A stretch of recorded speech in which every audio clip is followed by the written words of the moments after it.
السلام عليكم ورحمة الله وبركاته. بسم الله الرحمن الرحيم. الحمد لله وحده والصلاة والسلام على من لا نبي بعده أما بعد. வந்திருக்கக்கூடிய சகோதர சகோதரிகள் எல்லாருக்கும் முதலாவதாக இஸ்லாத்துடைய காணிக்கையான அஸ்ஸலாமு அலைக்கும் வரஹ்மத்துல்லாஹி வபரகாத்துஹு என்ற சலாத்தோடு இந்த வெபினாருக்கு வரவேற்றுக் கொள்கிறேன். இன்றைய வெபினாருடைய தலையங்கமாக வட்டியும் அதனுடைய தற்கால சவால்களும் என்ற தலையங்கத்துக்கு கீழால சில முக்கியமான விடயங்களை உங்களோட கலந்து பேசிக்கொள்றதுக்காக வேண்டி முடிவெடுத்திருக்கிறோம். அதனுடைய ஆரம்பமாக என்னென்ன விஷயங்களை இந்த வெபினார்ல நாங்க உங்களோட கலந்து பேச பார்க்கிறோம் என்றத சில குறிப்பாக போட்டிருக்கிறோம். முதலாவது விஷயம் சேலஞ்சஸ் இந்த எக்கானமி, பொருளாதாரம் என்று சொல்லி வரக்கூடிய நேரத்தில் அதுல எங்களுக்கு நாங்க முகம் கொடுக்கக்கூடிய சவால்கள். ரெண்டாவது இஸ்லாமிய பொருளாதாரம் என்று சொல்லக்கூடிய நேரத்துல அது கவனிக்கக்கூடிய முக்கியமான சில அம்சங்கள். மூன்றாவது விஷயம் உலகத்துல இஸ்லாம் எப்படி ஒரு பொருளாதாரமாக பார்க்கப்படுதோ அதே போல உலகத்துல கேபிட்டலிசம், சோசியலிசம் என்பதாக வேறு வேறு பொருளாதார முறைகளும் அறியப்பட்டதா இருக்குது. இவைகளுக்கு மத்தியில் இருக்கக்கூடிய சில அடிப்படையான வித்தியாசங்களை எங்களுக்கு பார்ப்போம். மூணாவது விஷயம்தான் எங்கட இன்றைய வெபினாருடைய மையப்பொருள், ஸ்டேஜஸ் ஆஃப் ப்ரொஹிபிஷன் ஆஃப் ரிபா. வட்டி சம்பந்தமாக இஸ்லாம் எங்களுக்கு எந்த முறையில வஹீன் மூலம் அதை ஹராமாக்கியது. அதுக்கு பின்னால வட்டியும் இந்த காலத்துல பேசப்படக்கூடிய ரெண்டு வித்தியாசமான மொழி பொருள்கள், இன்ட்ரெஸ்ட் என்பதாக சொல்லுவாங்க, சில நேரங்கள்ல யூசரி என்பதாக சொல்லுவாங்க. இது ரெண்டுக்கும் மத்தியில் இருக்கக்கூடிய வித்தியாசங்கள். அதுக்கு பின்னால ட்ரேடிங் இன்ட்ரெஸ்ட், வியாபாரமும் வட்டிக்கும் மத்தியில் இருக்கக்கூடிய வித்தியாசம், கேரக்டரிஸ்டிக் ஆஃப் மணி, பணம் என்று சொல்லக்கூடிய நேரத்துல அதுல வட்டி சம்பந்தப்படுது, அதனுடைய தன்மைகள் என்ன என்றதை பேசுவோம். அதே போல வட்டியுடைய வகைகள், ஏன் வட்டி இஸ்லாத்துல ஹராமாக்கப்பட்டிருக்குது, அதே போல தற்காலத்துல இதனுடைய எந்தெந்த ஏரியாக்கள்ல எந்தெந்த இடங்கள்ல வட்டியை நாங்க பார்த்து கொண்டிருக்கிறோம் என்ற இந்த விஷயங்கள். இது எல்லாமே ஒரு சுருக்கமான ஒரு மேல் பார்வை தான். நாங்க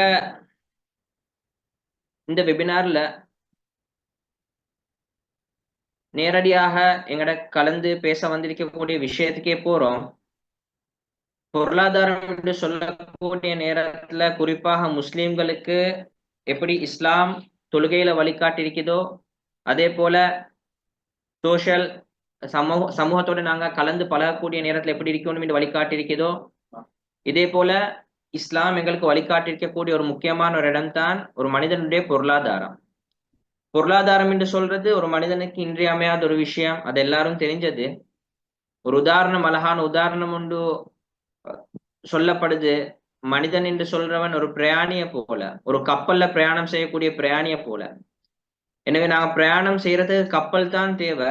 ஆனா அந்த கப்பல் போறதுக்கு கடல் இல்லாம கப்பல் போக முடியாது. இத போல மனிதர்கள் நாங்க உலகத்துல வாழ்றது அந்த அல்லாஹ்வை அடையிறதுக்காக வேண்டி. எனவே இந்த உலகம் நடக்கணும், உலகம் இயங்கணும் என்று சொன்னா அந்த உலகத்துடைய முதுகெலும்பாக பொருளாதாரம் பார்க்கப்பட்டு கொண்டு இருக்குது. அதனால தான் இஸ்லாம் பொருளாதாரத்துக்கு மிக முக்கியமான ஒரு இடத்தை கொடுத்து முஸ்லிம்கள் என்று சொல்லக்கூடிய நேரத்தில் அவர்களுடைய பொருளாதாரம் எப்படி இருக்கணும் என்றதை பேசியிருக்குது. எப்ப நாங்க இந்த பொருளாதாரத்தை பத்தி பேசுவோமோ எக்கனாமியுடைய பாடத்துல ஆக அடிப்படையான ஒரு விஷயம்தான் எந்த பொருளாதாரமாக இருந்தாலும், ஒரு தனி நபருடைய இதாக இருந்தாலும், ஒரு கூட்டு ஸ்தாபனத்துடைய பொருளாதாரமாக இருந்தாலும், ஒரு நாட்டுடைய பொருளாதாரமாக இருந்தாலும் 4 சவால்களை வச்சுதான் முழு பொருளாதாரமும் உலகத்துல இயங்கிக் கொண்டிருக்குது. முதலாவது டிட்டர்மினேஷன் ஆஃப் ப்ரையாரிட்டிஸ், ரெண்டாவது எலோகேஷன் ஆஃப் ரிசோர்சஸ், மூன்றாவது டிஸ்ட்ரிபியூஷன் ஆஃப் இன்கம், நாலாவது டெவலப்மெண்ட். இந்த 4ம் தான் ஒரு பொருளாதாரத்துடைய அடிப்படை ஆணிவேராக இருந்து கொண்டிருக்குது. டிட்டர்மினேஷன் ஆஃப் ப்ரையாரிட்டிஸ் என்று சொல்றது உலகத்துல மனிதன் வாழக்கூடிய காலத்துல மனிதனுக்கு தேவைகள் ஆசைகள் என்பதாக ரெண்டு விஷயங்கள் இருக்குது, வாண்ட்ஸ் அண்ட் நீட்ஸ். இப்படி வரக்கூடிய நேரத்துல அவருடைய பொருளாதாரத்தை எதை வச்சு அவரு முதன்மைப்படுத்துறாரு, தன்னுடைய தேவைகளையா தன்னுடைய ஆசைகளையா என்றது பொருளாதாரத்தில் இருக்கக்கூடிய ஒரு ஆகப்பெரிய ஒரு சவால். ரெண்டாவது அலோகேஷன் ஆஃப் ரிசோர்சஸ், அவருக்கு என்று சொல்லி கொடுக்கப்பட்ட வளங்கள் இருக்குது உலகத்துல, அந்த வளங்களை எந்த அமைப்புல தன்னுடைய தேவைக்கு அவர் பாவிக்கிறார் என்றது. மூணாவது டிஸ்ட்ரிபியூஷன் ஆஃப் இன்கம், அந்த பொருளாதாரத்துல இவருக்கு வரக்கூடிய வருவாய்கள் வருமானங்கள் அவைகளை எந்த அமைப்புல இவர் பகிர்ந்து தன்னுடைய தேவைகளை முடிக்கிறாரு. நாலாவது டெவலப்மெண்ட், எந்த விஷயத்தை இவர் கையாளுறாரோ அதை அடுத்த கட்டத்துக்கு எப்படி நகர்த்தி செல்றாரு, டெவலப் பண்றாரு. இந்த 4 விடயங்களுக்கும் உலகத்துல வேற வேற முறைகள்ல முடிவுகள் காணப்பட்டிருக்குது.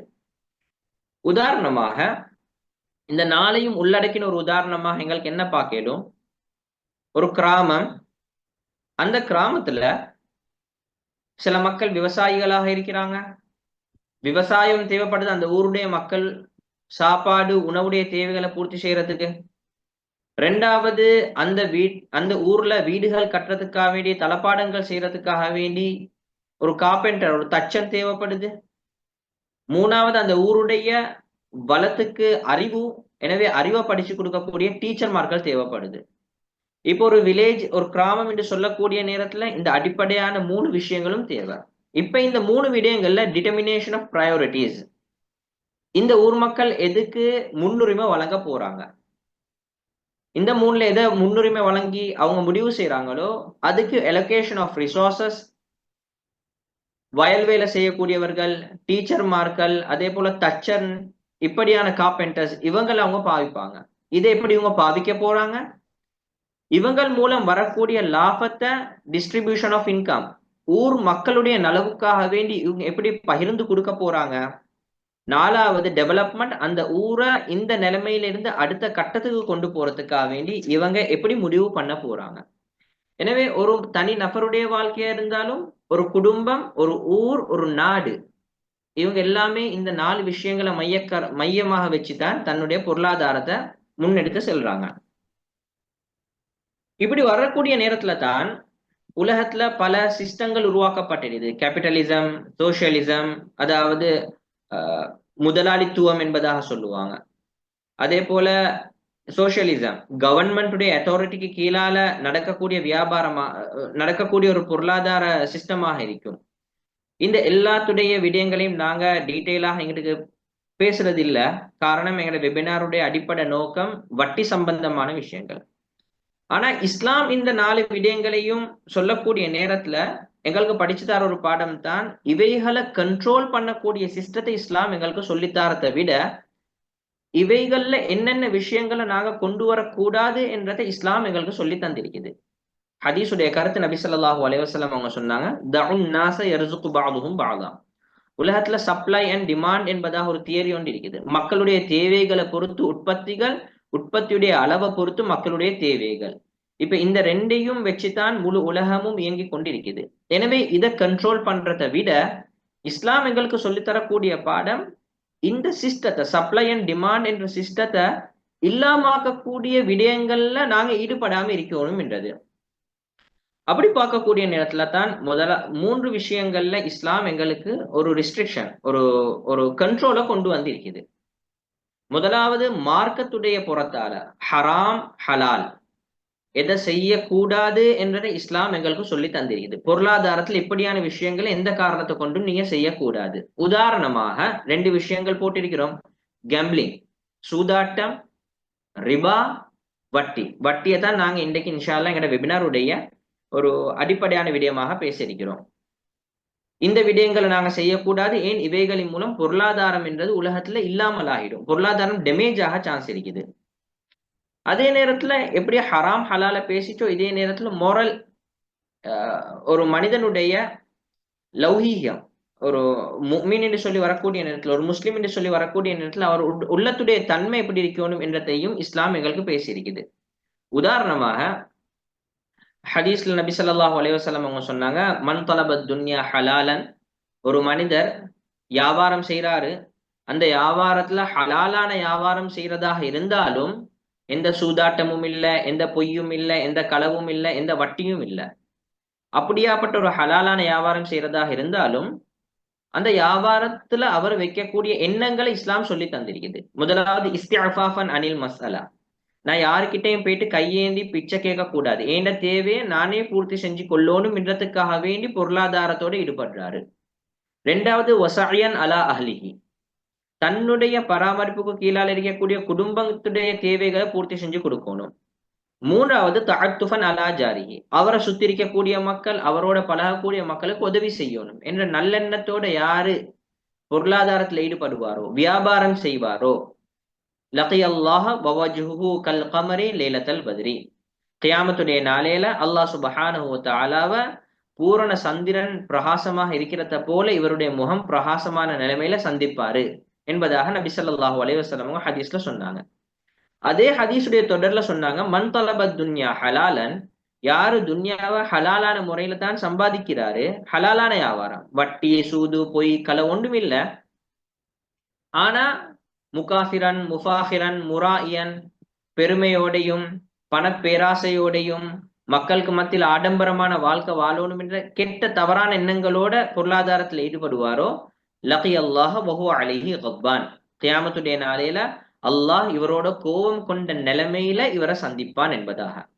அப்ப இந்த ஹதீஸுடைய கருத்து என்னத்த சொல்ல வருது, நாங்க ஹலாலான முறையில வியாபாரம் செய்யறது மட்டுமில்ல முக்கியம், அதோட சேர்த்து எங்களோட உள்ளத்துல வரக்கூடிய எண்ணங்களையும் இஸ்லாம் எங்களுக்கு வரையறை தந்திருக்குது. என்னென்ன எண்ணங்கள் உங்கள்கிட்ட வரணும், எந்தெந்த எண்ணங்கள் வரக்கூடாது என்றது.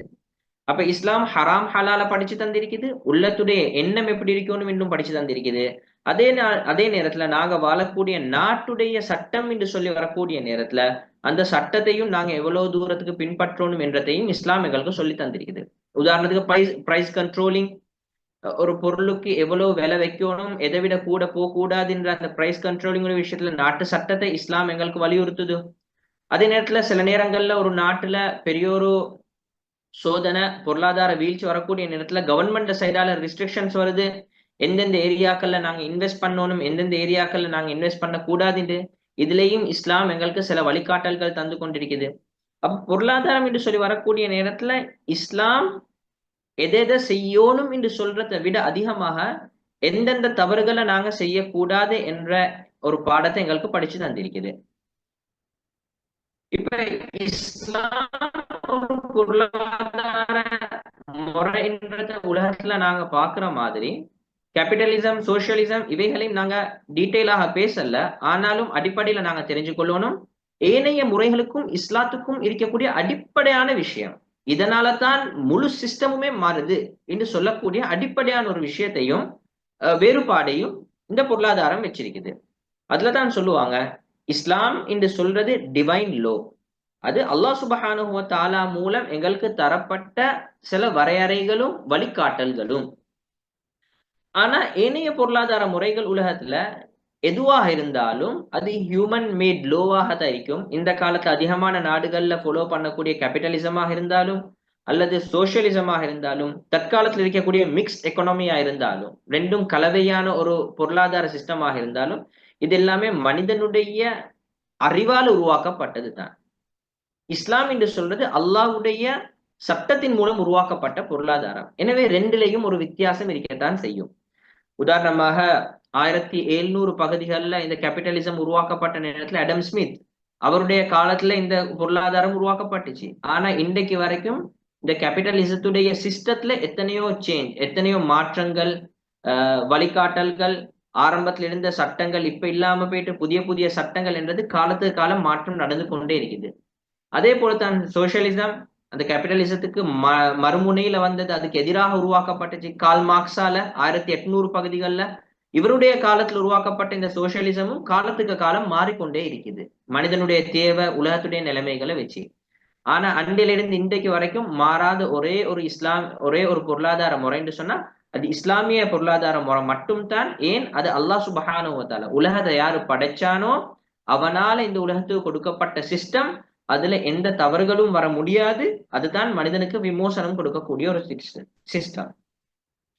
எனவே அப்படி பார்க்கக்கூடிய நேரத்துல ஏனைய பொருளாதாரத்திலையும் இந்த இஸ்லாமிய பொருளாதாரத்துக்கும் மத்தியில அடிப்படையில நாங்க எந்த வித்தியாசத்தை சொன்னோமோ அதுக்கு அடுத்த கட்டமாக இருக்கக்கூடிய ஒரு வித்தியாசம் தான் சொல்லுவாங்க interest based economy, interest free economy. வட்டிய மையமாக கொண்ட பொருளாதார சிஸ்டம், வட்டிய மையமாக இல்லாம இருக்கக்கூடிய பொருளாதார சிஸ்டம், பொருளாதார முறைகள், அதாவது இஸ்லாம். எந்த எந்த உலகத்தில் இருக்கக்கூடிய பொருளாதாரத்தை எடுத்துக்கொண்டாலும் அது வட்டியோட தொடர்பு பட்டதாகத்தான் இருக்கும். எல்லாமே உலகத்துல வட்டியோட தொடர்பு பட்ட பொருளாதார முறைகள் தான். அவங்க மேலோட்டமாக என்ன மாற்றங்களை கொண்டாந்தாலும் அந்த வட்டியுடைய தியரியில இருந்து அவங்க வெளியே போக மாட்டாங்க. ஆனா இஸ்லாம் ஆரம்ப காலத்துல இருந்து இன்றைக்கு வரைக்கும் இல்ல, கியாமத்து நாள் வரைக்கும் மேலோட்டமாக எதை மாத்தாட்டியும் அடிப்படையில இந்த வட்டியை எந்த காரணத்தை கொண்டும் அனுமதிக்காம தான் இஸ்லாம் இந்த பொருளாதாரத்தை வளர்த்து தந்திருக்குது. எப்ப இஸ்லாம் எங்களுக்கு வட்டியை ஹராமாக்கி இருக்குதோ நாங்க பார்க்கலும் அல்லாஹ் சுப்ஹானஹு வ தஆலா சஹாபாக்களுக்கு ஆரம்ப காலத்துல மதுபானத்தை ஹராம் ஆக்கினான். மதுபானத்தை ஹராமாக்கக்கூடிய நேரத்துல ஒரே அடியாக ஒரே தடவையில அல்லாஹ் சுப்ஹானஹு வ தஆலா அதை ஹராமாக்கல்ல, மாற்றமாக கட்டம் கட்டமாகத்தான் ஹராம் ஆக்கினான். ஆரம்ப காலத்துல அல்லாஹ் சொன்னான் மதுபானம் என்றதுல நலவு இருந்தாலும் கெடுதிகள் அதிகமாக இருக்குது. இப்ப சஹாபாக்களோட உள்ளம் கொஞ்சம் மதுபானத்துடைய விஷயத்துல ஒரு வெறுப்புண்டு வந்துச்சு. ஏன்? நலவுகள் 10% இருந்தா கெடுதிகள் 90% இருக்குது. அதுக்கு பின்னால கொஞ்சம் காலம் கழிச்சு அல்லாஹ் சுப்ஹானஹு வ தஆலா சொன்னான் லா தக்ரபு ஸலாத்த வஅன்தும் சுகாரா, நீங்க தொழுகைக்கு வரப்போக்கல மதுபானம் குடிச்ச நிலைமையில வரவானாம் என்று சொல்லி இப்ப சஹாபாக்கள் கொஞ்சம் கொஞ்சமாக உட்றதுக்கு தயாராகினாங்க. மூணாவது கட்டமாக அல்லாஹ் குர்ஆன் ஆயத் இறக்கினான், இன்றிலிருந்து ஷரீஅத் உங்களுக்கு மதுபானத்தை முற்றிலும் ஹராமாக ஆக்குது என்று சொல்லி சஹாபாக்கள் அந்த நாளையில தன்னுடைய வீடுகளில் இருந்த எல்லா மதுபானங்கள் போத்தல்களையும் அவங்களோட பீப்பாக்களையும் அப்படியே உடைச்சு போட்டாங்க. அன்றிலிருந்து இன்றைக்கு வரைக்கும் இஸ்லாத்துல மதுபானம் ஹராமாக்கப்பட்டது தான். அதே போலத்தான் வட்டியுடைய விஷயத்திலையும் சஹாபாக்கள் மக்கள் இருக்கக்கூடிய நேரத்துல அல்லாஹ் சுப்ஹானஹு வ தஆலா முதலாவது இறக்கின குர்ஆன் ஆயத்தான் சூரத்து ரூம்ல வரக்கூடிய ஆயத் 30வது அத்தியாயம் 39வது ஆயத், வமா ஆதைதும் மின் ரிபல் லியர்பு ஃபீ அம்வாலின் நாஸ் ஃபலா யர்பு இன்தல்லாஹ். மக்கள்ல நீங்க பொருளாதாரத்தை வளர்க்கணும் என்றதுக்காக வேண்டி வட்டியை கொடுக்குறீங்க, ஆனா ஒரு நாளும் வட்டி என்றது அல்லாஹ் கிட்ட ஏற்றுக்கொள்ளப்பட மாட்டுச்சு, அது ஒரு நாளும் ஒரு மனிதனுக்கு வளர்ச்சியை கொடுக்க மாட்டுச்சுன்ற ஆயத். இந்த ஆயத் வந்த உடனே சஹாபாக்கள்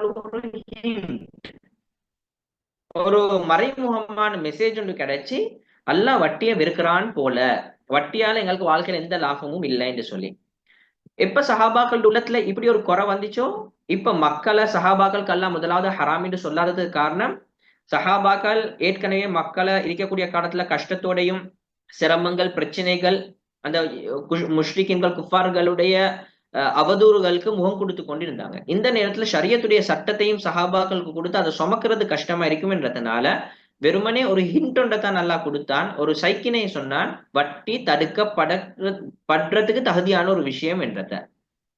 எப்ப சஹாபாக்கள் ஹிஜ்ரத் செஞ்சு மதீனாக்கு வந்தாங்களோ இப்ப அல்லாஹ் சுப்ஹானஹு மதீனால சஹாபாக்கள் யகூதிகளோட பழக ஆரம்பிச்சாங்க. அந்த யகூதிகளுக்கு மத்தியில இந்த வட்டியுடைய புலகம் இருந்துச்சு. இப்ப அல்லாஹ் சுப்ஹானஹு வ தஆலா குர்ஆன் ஆயத்தை இறக்குறான்.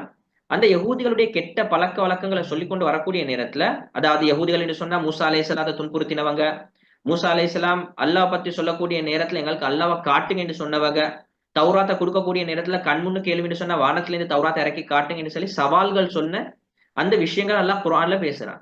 இப்படி வரக்கூடிய நேரத்துல தான் அல்லாஹ் சொல்றான், இந்த யகூதிகள் எவ்வளவு கெட்டவங்க தெரியுமா, வஅஹ்திஹிமுர் ரிபா வகத் நுஹு அன்ஹு, வட்டி எடுக்க வானம் என்று சொல்லவும் அவங்க இன்னமும் வட்டியில தான் ஈடுபட்டு கொண்டிருக்கிறாங்க என்று சொன்னான்.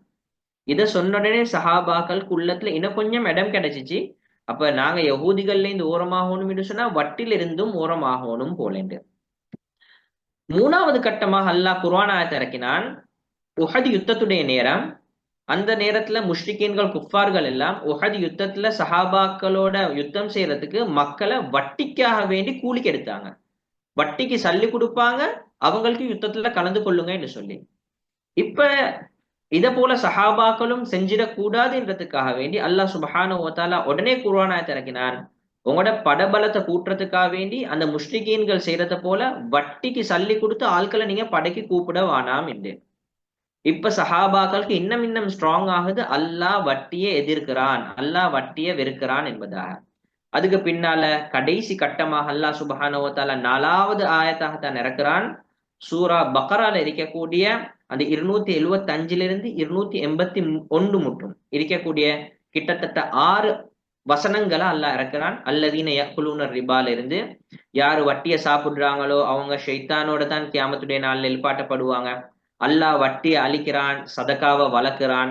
யாரு வட்டி எடுக்கிறாங்களோ அவங்க அல்லாவோட யுத்தம் செய்யறதுக்கு தயாராகிறாங்க என்று சொல்லப்படக்கூடிய கடினமான ஆயத்துல அல்லாஹ் 4வது கட்டமாக அந்த சஹாபாக்கள் இறக்குறான், அதாவது வட்டியை ஹராம் ஆக்குறதுக்கு.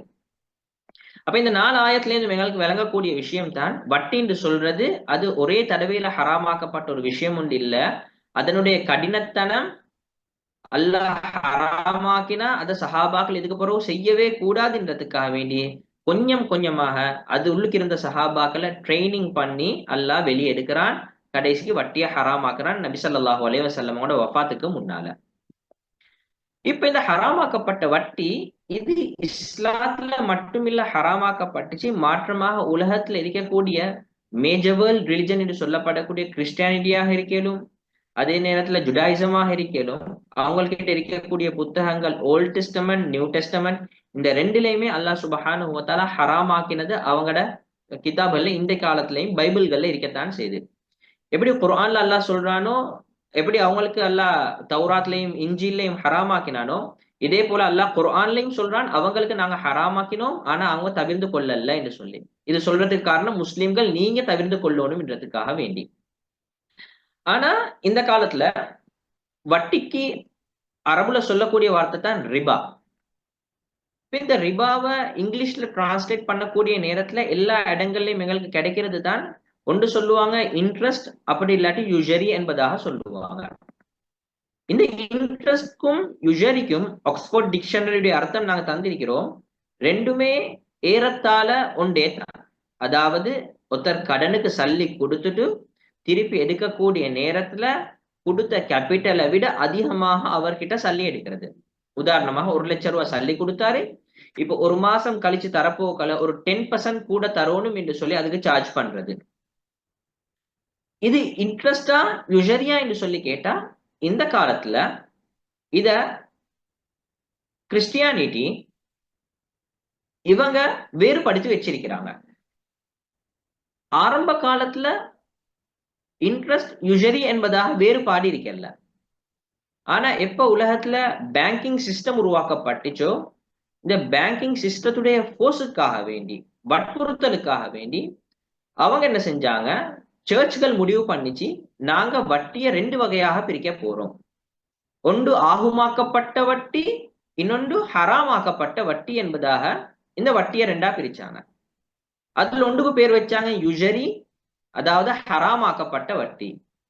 இது ஒருத்தர் கடனுக்கு சல்லிய கொடுத்துட்டு கால தவணையில திருப்பி எடுக்கக்கூடிய நேரத்துல எக்ஸசிவ் அமௌண்டாக அதிகப்படியான இன்ட்ரெஸ்டாக எடுப்பார். உதாரணத்துக்கு கொடுத்த அமௌண்ட்ல இருந்து அறவாசிக்கு அறவாசி அல்லது ஒன்றுக்கொண்டு மேலதிகமாக வட்டி எடுத்தா இது ஹராம் யூஷரி. மாற்றமாக இன்ட்ரெஸ்ட் ஆக இருந்தால், இன்ட்ரெஸ்ட் என்ற ஒரு வார்த்தையை கொண்டாந்தாங்க. இதுல அர்த்தம் நீங்க கடனை கொடுத்துட்டு இதுக்கு ஒரு 1%, 5% அல்லது ஒரு 3% என்று ஒரு சின்ன அமௌண்ட்டை போட்டு நீங்க வட்டி எடுத்தா இந்த வட்டி ஹலால் என்பதாக கிறிஸ்தவர்கள், கிறிஸ்டியன் ரிலிஜனை ஃபாலோ பண்ணக்கூடியவருடைய சர்ச்சுடைய கமாண்ட் வந்துச்சு. அப்ப இதுதான் அல்லாஹ் சுப்ஹானஹு வ தஆலா குர்ஆன்லயே எங்களுக்கு விளங்கப்படுத்துறான். சூரத்துல் ஃபாத்திஹால கைரில் மக்தூபி அலைஹிம் வலல்லாலின் கீழால சொல்லக்கூடிய விஷயம் என்ன, அவங்களுக்கு நாங்க தௌராத்தை கொடுத்தோம், ஆனா அவங்களோட மனோ இச்சைகளுக்கு ஏத்த மாதிரி அந்த தௌராத்துல இருக்கிற விஷயங்களை அவங்க மாத்தி கொண்டே போனாங்க. அப்ப இந்த விடயங்கள் எங்களுக்கு சொல்றதுக்குரிய காரணம் என்னன்னு சொன்னா, இஸ்லாம் எந்த வட்டியை ஹராமாக்கிச்சோ அல்ஹம்துலில்லாஹ் அந்த நாள்ல இருந்து இன்னைக்கு மட்டும் இல்ல கியாமத் நாள் வரைக்கும் அந்த வட்டியுடைய சின்னதாக இருந்தாலும் பெருசாக இருந்தாலும் நீங்க 1% இல்ல 1000 ரூபாய் கொடுத்துட்டு 1 ரூபாய் எடுத்தாலும் அது வட்டி ஹராம் தான். 1000 ரூபாய் கொடுத்துட்டு நீங்க 100% வட்டி எடுத்தாலும் ஹராம் தான். எனவே இஸ்லாத்துல டபுள் ஸ்டாண்டர்ட் என்றது இல்ல, இஸ்லாத்துல வட்டின்றது அடிப்படையாக ஹராம் ஆக்கப்பட்ட ஒரு விஷயம் தான். ஆனாலும் பிற்காலத்துல ஒரு பிரச்சனை ஒன்று வந்துச்சு. இஸ்லாத்துல வட்டி ஹராமாக்கப்பட்டதுக்கு பின்னாலேயும் வட்டியை 2 வகையாக பிரிச்சாங்க. இது கொஞ்சம் பிந்திய காலங்கள்ல சொன்னாங்க. ஒன்றிக்கு கமர்ஷியல் லோன், இன்னொன்று இருக்குது கன்சம்ஷன் லோன் என்பதாக. யாரு மக்கள் கடன் எடுக்கிறாங்களோ, வட்டிக்கு தான் கடன் எடுக்கிறாங்க, ஆனா தன்னுடைய அன்றாட தேவைகளை பூர்த்தி செஞ்சு கொள்றதுக்காக வேண்டி, சாப்பிடுறதுக்கு, உடுப்பு வாங்குறதுக்கு, வீட்டுடைய கரண்ட் பில், தண்ணி பில்ல கெட்டுறதுக்கு யாரு வட்டிக்கு கடன் எடுக்கிறாங்களோ இதுக்கு பேர் வச்சாங்க கன்சம்ஷன் லோன் என்பதாக. 2வது, வட்டிக்கு கடன் எடுப்பாங்க சில மக்கள் 1 கோடி, 5 கோடி, 10 கோடி என்பதாக. இவங்க வட்டிக்கு கடன் எடுக்கிறது சாப்பாடு குடிப்பானத்துக்கு இல்ல, தன்னுடைய இண்டஸ்ட்ரியை ரன் பண்றதுக்காக வேண்டி, தன்னுடைய பொருளாதாரத்தை ரன் பண்றதுக்காக வேண்டி. இதுக்கு பேர் வச்சாங்க கமர்ஷியல் லோன் என்பதாக. இப்ப சொன்னாங்க எது கமர்ஷியல் லோனோ அது அனுமதிக்கப்பட்டது, எது கன்சம்ஷன் லோனோ சாப்பிடுறதுக்கு குடிப்பானத்துக்கு எடுக்கிறீங்களோ இதுதான் ஹராமாக்கப்பட்டது என்பதாக ஒரு தவறான கருத்து பிற்காலங்கள்ல பரத்தப்பட்டுச்சு. அந்த காலத்துல உலமாக்கள் இதுக்கு எதிராக எழும்பி நின்று, இதுக்கு எதிராக சட்டங்களை கோர்ட்கள்ல பேசப்பட்டு, இதுக்கு எதிராக புத்தகங்கள் எழுதப்பட்டு முடிவெடுக்கப்பட்டுச்சு. இஸ்லாம் எந்த விதத்திலையுமே கமர்ஷியல் லோன், கன்சம்ஷன் லோன் என்பதாக பிரிக்கல. வட்டியுடைய வகை, எல்லா வகையான வட்டியும் ஹராம் தான். அது கொஞ்சம் எடுத்தாலும் ஹராம், மிச்சம் எடுத்தாலும் ஹராம். இன்ட்ரெஸ்ட் யுஷரி என்றத போல நீங்க சாப்பாட்டு தேவைக்காக வேண்டி எடுத்தாலும் ஹராம், நீங்க உங்களோட வியாபார தேவைக்காக எடுத்தாலும் ஹராம். கமர்ஷியல் கன்சம்ஷன் லோன் என்பதாக எல்லா வகையான வட்டியும் ஹராம் என்பதாக முடிவு செய்யப்பட்டுச்சு. இப்ப வட்டியுடைய ஒரு தோற்றம் இங்கிட்டு சுருக்கமாக சொல்லப்பட்டதுக்கு பின்னால, ஆனாலும் அந்த காலத்துல மக்களுக்கு மத்தியில, இந்த காலத்திலையும் சில நேரங்கள்ல மக்கள் கிட்ட இந்த பேச்சுவார்த்தை இருக்கேலும், அந்த காலத்துல இருந்த மக்கள் யகூதிகளோட ஒரு வாதாட்டம் தான் இன்னமல் பைஉ மிஸ்லுர் ரிபா. அல்லாஹ் வட்டியை ஹராமாக்கினான், அதை நாங்க ஏத்துக்கொள்றோம். ஆனா வட்டி என்று சொல்றது ஹராமாக்கப்படுறதா இருந்து சொன்னா வியாபாரத்தையும் அல்லாஹ் ஹராமாக்கி இருக்கணும். வியாபாரம் ஹலால் என்று சொன்னா வட்டியும் ஹலால் ஆக்கப்படணும் என்பதாக வியாபாரம், வட்டி, ட்ரேடிங் வர்ஸ் இன்ட்ரெஸ்ட், இந்த 2ஐயும் ஒன்றாக பார்த்தாங்க. இது அவங்களோட வாதாட்டமாக இருந்துச்சு, அல்லாஹ்வுடைய சட்டத்துக்கு மாற்றமா. ஏன் காரணம் என்று சொன்னா, உதாரணமாக ஒரு மனிதர் தன்னுடைய கையில இருக்கிற ஒரு 1000 ரூபாவை கொடுத்து ஒரு பொருள் ஒன்று வாங்குறாரு. ஒத்தட கையில 1 லட்சம் ரூபாய் சல்லி இருக்குது. இந்த 1 லட்சம் ரூபாய் சல்லிக்கு இவர் ஒரு போன் ஒன்று வாங்குறாரு. இப்ப இந்த போனை கொண்டு போயிட்டு மார்க்கெட்ல 1 மாசம் கழிச்சு அவர் விற்கிறாரு 1,20,000 ரூபாய்க்கு. இப்ப இந்த 1 லட்சம் ரூபாய் சல்லித்தான் ஜனவரி 1ஆம் தேதி 1 லட்சம் ரூபாய் சல்லியாக இருந்துச்சு. ஜனவரி 30ஆம் தேதி இவருடைய கையில் 1,20,000 ரூபாயாக மாறிச்சு. இப்ப இது வியாபாரம் என்பதாக நாங்க சொல்றோம். இது அனுமதிக்கப்பட்ட முறை. வட்டி என்ன, ஒருத்தர் ஜனவரி 1ஆம் தேதி ஒருத்தருக்கு கடனாக கொடுக்குறாரு, ஜனவரி 30ஆம் தேதி அதே சல்லியோட கைக்கு திருப்பி வந்து 1,20,000 ரூபாவாக, இதை நாங்க ஹராம் என்று சொல்றோம். எனவே இதைத்தான் யகூதிகள் வாதாடினாங்க அந்த காலத்திலேயே. வியாபாரம் ஹலால் என்று சொன்னா வட்டியும் ஹலால் என்ற இதனுடைய முடிவு 2ம் ஒன்று தான். மாச கடைசியில ரெண்டு சைடாலையும் 1,20,000 ரூபாய் தான் வரும். அப்படி வட்டி ஹராம் என்று சொன்னால் வியாபாரமும் ஹராம் ஆக்கப்படணும் என்று சொல்லி, ஆனா அல்லாஹ் சுப்ஹானஹு வ தஆலா அதுக்கு பதிலாயத்தை இறக்கி வச்சான், வஅஹல்லல்லாஹுல் பைஅ வஹர்ரமர் ரிபா. இது நீங்க மடத்தனமான ஒரு வாதாட்டம் உண்டு. இதுக்கு அல்லாஹ் சுப்ஹானஹு வ தஆலா நான் பதில் தர வேண்டிய தேவை ஒன்று இல்ல. அல்லாஹ் அவனுடைய சட்டத்துல உறுதியாக சொன்னான், அஹல்லல்லாஹுல் பைஅ, நான் வியாபாரத்தை ஹலாலாக்கினேன், வஹர்ரமர் ரிபா, வட்டியை ஹராம் ஆக்கினேன் என்பதாக. இப்ப எங்களுக்கும் ஒரு கேள்வி ஒன்று வரும், என்னன்னு சொன்னா, வியாபாரத்திலையும் வட்டிலையும் 2டையும் முடிவு ஒன்று தான், ஆனா ஒன்று ஹலால் ஒன்று ஹராம் என்பதாக சொல்லப்படுது. இதனுடைய காரணம் என்ன? இதனுடைய காரணத்தை விளங்குறதுக்கு முன்னால நாங்க அடிப்படையாக பார்த்து கொள்ளணும், வட்டி என்று சொல்றது எப்பயுமே ஒரு பணத்தோட சம்பந்தப்பட்ட விஷயம். ஏன் கையில இருக்கக்கூடிய சல்லிய நான் இன்னொருத்தருக்கு கொடுக்குறேன், டிரெக்டாக சல்லிய கொடுக்குறேன், அவர் திருப்பி தரக்கூடிய நேரத்துல அதுக்கு மேலதிகமான ஒரு அமௌண்ட் எட் பண்ணி தாராரு அந்த சல்லியாகவே. என் கையில இருந்து சல்லி கரன்சி தான் போது, திருப்பி வரக்கூடிய நேரத்திலையும் என் கைக்கு கரன்சி தான் வருது. இப்ப எனக்கும் இவருக்கும் மத்தியில நடந்தது ஒரு லோன் அக்ரிமெண்ட், ஒரு கடனாக போயிட்டு கடனாக திரும்பி வந்துச்சு. ஆனா வியாபாரம் என்று சொல்லி வரக்கூடிய நேரத்துல அது இன்னொருத்தருக்கு இன்னொரு மனிதருக்கு வெளிரங்கத்துல காசாக போனாலும் அதுக்கு பின்னால ஒரு பொருளுண்ட அண்டர்லைன் அசெட் என்பதாக சொல்லுவாங்க. ஒரு பொருளுண்ட மையமாக வைப்பாங்க. 1,20,000 ரூபாய் கொடுத்து நான் ஒரு போனை வாங்குறேன். எனவே இந்த போனுக்கு நான் 1,20,000 ரூபாவாக மாத்தி மாச கடைசியில் எனக்கு ஒரு ப்ராஃபிட் ஒன்று எடுக்கிறேன். இத வியாபாரத்துடைய தோற்றத்துல பார்ப்பாங்க. ஏன்? நடுவுல ஒரு பொருள் ஒன்று வருதுன்றதுனால. முதலாவது நாங்க விளங்க வேண்டிய விஷயம் தான், வட்டி ஹராமாக்கப்பட்டதுக்குரிய காரணம் அது வெறுமனே அந்த பணத்துடைய தன்மைகளை வச்சுதான். பணம் என்று சொல்லக்கூடிய நேரத்துல போனுக்கும் பணத்துக்கும் வித்தியாசம் இருக்குது. அந்த வித்தியாசத்தை தான் நாங்க அடுத்த கட்டமாக கொண்டு வர பார்க்கிறோம். இதை வச்சு தான் எங்களுக்கு விளங்கிலும் ஏன் வியாபாரத்தை அல்லாஹ் ஹலாலாக்கினான், வட்டி அல்லாஹ் ஹராமாக்கினான் என்றத. இன்னைக்கு நாம் பாவிக்கக்கூடிய கரன்சி ஃபியட் கரன்சி என்பதாக சொல்லுவோம். இந்த கரன்சியுடைய தன்மைகள் என்ன? ஆரம்ப காலத்துல இமாம் ஹசன் பஸ்ரி ரஹ்மத்துல்லாஹி அலைஹி ஒரு வாசகம் ஒன்று சொன்னாங்க. அதை வெறுமனே நாங்க பார்க்கக்கூடிய நேரத்துல ஒரு வேர்டாகத்தான் இருக்கும், ஒரு வார்த்தையாகத்தான் இருக்கும். அதாவது என்ன சொல்றாங்க? Money is such a companion of yours that it does not benefit you unless if it leaves you. உங்களோட கையில இருக்கக்கூடிய 1000 ரூபாய் தாள் இது உங்களோட தான் சல்லி. ஆனா ஒரு நாளும் இந்த சல்லி உங்களுக்கு பிரயோஜனத்தை தரமாட்டிச்சு, இது வரைக்கும் அது உங்கள இருந்து வேறொருத்தர் கிட்ட போக மாட்டிச்சோ. ஒரு மனிதருக்கு கோடி ரூபாய் சல்லி கையில இருந்தாலும் தனக்கு பசிச்சா அந்த கோடி ரூபாய் சல்லில இருந்து சில அமௌண்ட் வெளியே போகணும், தன்னுடைய பசி அடங்கணும் என்று சொன்னார். அப்ப நான் எவ்வளவு பெரிய பணக்காரனாக உலகத்துல இருந்தாலும் என் சல்லி எனக்கு பொறுமதி எப்ப என்று சொன்னா எப்ப என்னையிலிருந்து வெளியே போதோ.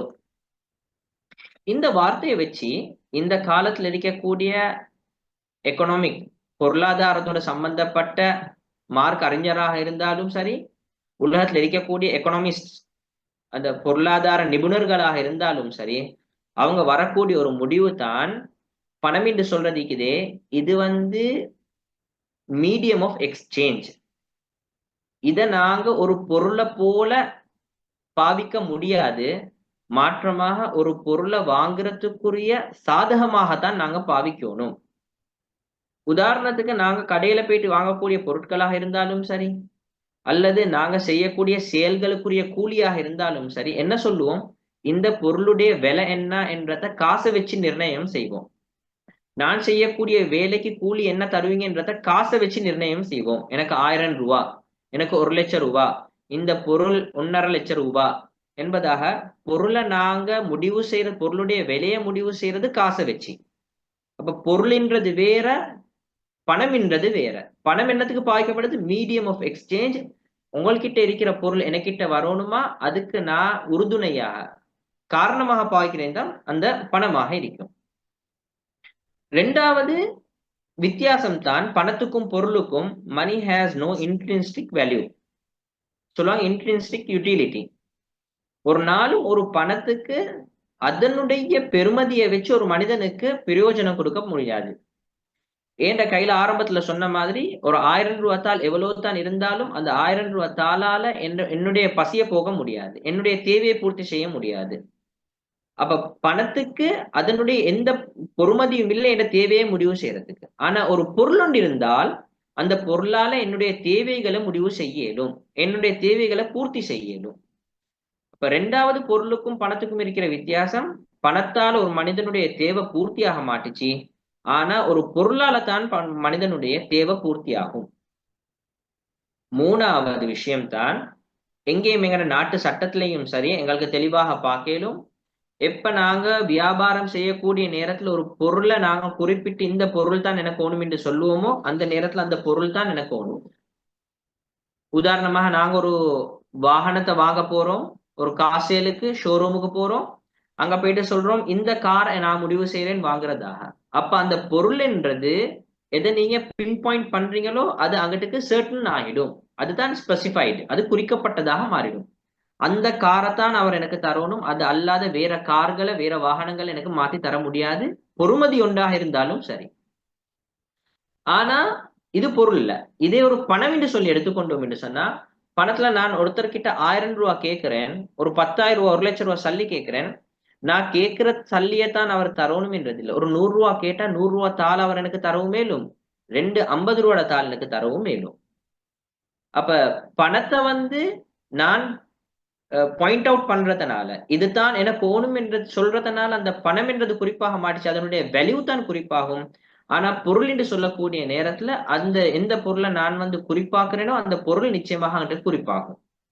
அப்ப இந்த காலத்துல இருக்கக்கூடிய எக்கனாமிஸ்டாக இருந்தாலும் சரி, பொருளாதாரத்துல ஈடுபடக்கூடிய மார்க் அறிஞராக இருந்தாலும் சரி, இந்த 3 விடயங்கள்லையுமே ஒன்றுபடுறாங்க. சொல்றாங்க, வியாபாரம் என்று சொல்றது பொருளோட சம்பந்தப்பட்டது, வட்டி என்று சொல்றது பணத்தோட சம்பந்தப்பட்டது. எனவே தான் அல்லாஹ் சுப்ஹானஹு வ தஆலாவும் பணத்தோட சம்பந்தப்பட்ட வட்டியை ஹராமாக்குறான், பொருளோட சம்பந்தப்பட்ட வியாபாரத்தை அல்லாஹ் ஹலால் ஆக்கி வச்சிருக்கிறான். எனவே வியாபாரம் என்று சொல்றதும் வட்டி என்று சொல்றதும் ரெண்டும் ஒன்றில்ல, ரெண்டும் 100க்கு 100 வேறுபட்ட விஷயங்கள். எப்ப நாங்க இதை உண்டாக்குவோமோ, அடுத்த கட்டமாக நாங்க போற விடயம் இதுதான். எப்ப நாங்க இந்த பணத்தை ஒரு வியாபார பொருளாக நாங்க மையப்படுத்தி பாவிப்போமோ, உலகத்துல இந்த காலத்துல நடந்து கொண்டிருக்கக்கூடிய வட்டி சிஸ்டம் எல்லாமே இப்படித்தான். பணத்தை பொருளாக பயன்படுத்துறாங்க. அதாவது ப்ராஃபிட் மேக்கிங், தன்னுடைய லாபத்தை தனக்கு எடுத்துக்கொள்ளக்கூடிய ஒரு கருவியாக பயன்படுத்துறாங்க. இதனால உலகத்துல பெரிய ஒரு வீழ்ச்சி உலகம் முன்னோக்கி கொண்டிருக்குது. கிட்டத்தட்ட 1930 இருந்து இந்த எக்கனாமிக் பைனான்சியல் கிரைசிஸ் வந்து கிட்டத்தட்ட 11-12 கிரைசிஸ் உலகத்துல கடைசியாக தலை தூக்க முடிய இயலாத ஒரு கிரைசிஸ் தான் 2008 சொல்லுவாங்க ஜிஎஃப்சி கிரைசிஸ் என்பதாக, global finance crisis, financial crisis, அமெரிக்கால ஏற்பட்ட கிரைசிஸ். இந்த பொருளாதார வீழ்ச்சிகள் எல்லாம் உலகத்துல வந்ததுக்கு அடிப்படையான காரணம் சொல்றாங்க, எப்ப நாங்க பணத்தை ஒரு பொருளாக மாத்தினோமோ அதால வந்த விளைவு தான் என்றது. இது இந்த காலத்தில் இருக்கக்கூடிய முஸ்லிம்கள் மட்டுமில்லை ஏற்றுக்கொண்டிருக்கிறாங்க. மாற்றமாக 1950 Maurice Allais downfall of capitalism, அந்த கேபிட்டலிசம் பொருளாதார முறையை அவர் கண்டெம் பண்ணக்கூடிய நேரத்தில் அவர் சொல்லக்கூடிய விஷயம்தான், நாங்க கேபிட்டலிசம் உடைய இந்த இன்ட்ரெஸ்ட் பேஸ்ட் எக்கனாமியில இருந்து வெளியே வரணும் என்பதாக ஒரு ஆர்டிகல் ஒன்றே பப்ளிஷ் பண்ணினாங்க. அதுக்கு பின்னால 2008 அமெரிக்கால நான் சொன்ன GFC crisis, global financial crisis வந்ததுக்கு பின்னால ஜான் வின்சென்ட், அந்த காலத்துல இருந்து ஒரு ஆகப்பெரிய ஒரு பொருளியலாளர், இவர் எழுதினார் த போப் ஓ த குர்ஆன். சர்ச் சொல்லக்கூடிய அமைப்புல நாங்க வட்டியை மையப்படுத்தின பொருளாதாரத்துல போவோமா, அல்லது குர்ஆன் சொல்லக்கூடிய அமைப்புல வியாபாரத்தை மையப்படுத்தின பொருளாதாரத்துல போவோமா என்பதாக ஒரு ஆர்டிகல் ஒன்றே பப்ளிஷ் பண்றாங்க. 2009 நெப்போலியன் இவர்களுடையதும், 2013 கடைசியாக பிரிட்டிஷுடைய அந்த நேரத்துல பிரைம் மினிஸ்டராக இருந்தவர் டேவிட் கேமரான், இவரு அந்த நேரத்துல உலகத்துக்கு கொடுத்த ஒரு டெக்ளரேஷன் தான், இந்த எல்லா பைனான்சியல் கிரைசிஸ்ல இருந்தும் நாங்க வெளியே வரணும் என்று சொன்னா உலகத்துல இந்த வட்டிலிருந்து நாங்க வெளியே வரணும், இஸ்லாமிய பொருளாதார முறையை நாங்க மையப்படுத்தணும் என்று சொல்லி யூரோப் கண்ட்ரில முதலாவது இஸ்லாமிக் சுக்குக்கை இன்ட்ரடியூஸ் பண்ணாங்க பிரிட்டிஷ்ல. அப்ப அதுக்கு முன்னால இருந்துச்சு இந்த கன்வென்ஷனல் தியரி பாண்ட்ஸை தான் அவங்க தன்னுடைய மார்க்கெட்ல யூஸ் பண்ணி கொண்டிருந்தாங்க.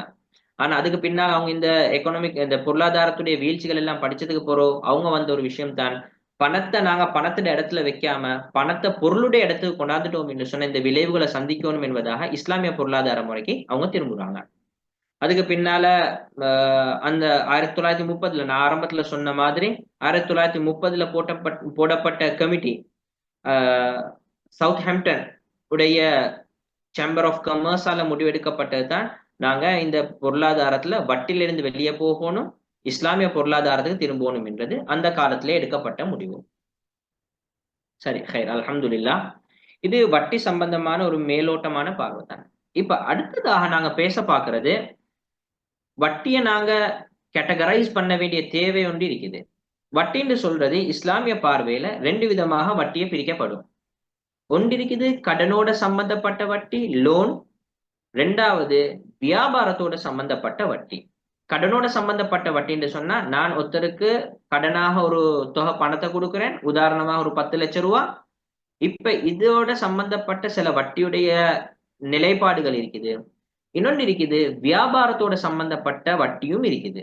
உதாரணமாக நான் ஒருத்தரோட வியாபாரம் செய்யறேன், என்னுடைய ஒரு மெஷின் ஒன்றை நான் விற்கிறேன், உதாரணமா என்னுடைய வாகனத்தை நான் விற்கிறேன்.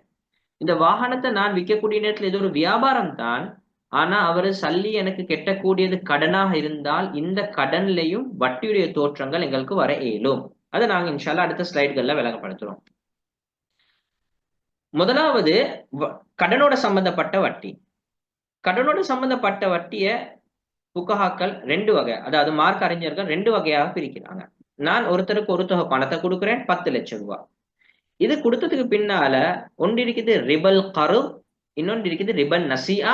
ரெண்டும் அரபு வார்த்தைகள். இதை நான் விளங்கப்படுத்துறேன். ரிபல் கருது என்று சொல்றது, நான் ஒருத்தருக்கு 10 லட்சம் ரூபாய் சல்லி கொடுக்க போக்கல 6 மாசம் தவணையில் அவர் எனக்கு திருப்பி தரக்கூடிய நேரத்துல நான் சொல்றேன், இந்த 10 லட்சம் ரூபாய்க்கு ஒரு 10% நீங்க கூட தரணும் என்று சொல்லி. அப்ப இவரு கொடுத்த கடனுக்கு இவரு வட்டி எடுக்கிறாரு. இதுக்கு சொல்லுவாங்க ரிபல் கரு. ரெண்டாவது, இவரு கொடுத்த கடனுக்கு திருப்பி தரக்கூடிய நேரத்துல வட்டி தாங்க என்று சொல்லல. மாற்றமாக நீங்க 6 மாசத்துல எனக்கு தராத பட்சத்துல 7வது மாசம் தாரதாக இருந்தால், ஒரு தவணை பின்னுக்கு போனீங்க என்று சொன்னா, இப்ப அந்த ஒரு மாசம் லேட் ஆகினதுக்காக வேண்டி நீங்க எனக்கு கூட தரணும் என்று சொல்றாரு. இப்ப கேபிட்டல் 10 லட்சத்தை ரிட்டர்ன் பண்ணுவாரு, மேலதிகமா ஒரு மாசம் தவணையில அவரு குறைபாடு செஞ்சனதுனால, டிஃபால்ட் பண்ணினதுனால பெனல்ட்டியாக ஒரு அமௌண்ட் வந்து கெட்டுவாரு. இதுக்கு சொல்லுவாங்க ரிபன் நசியா என்பதாக.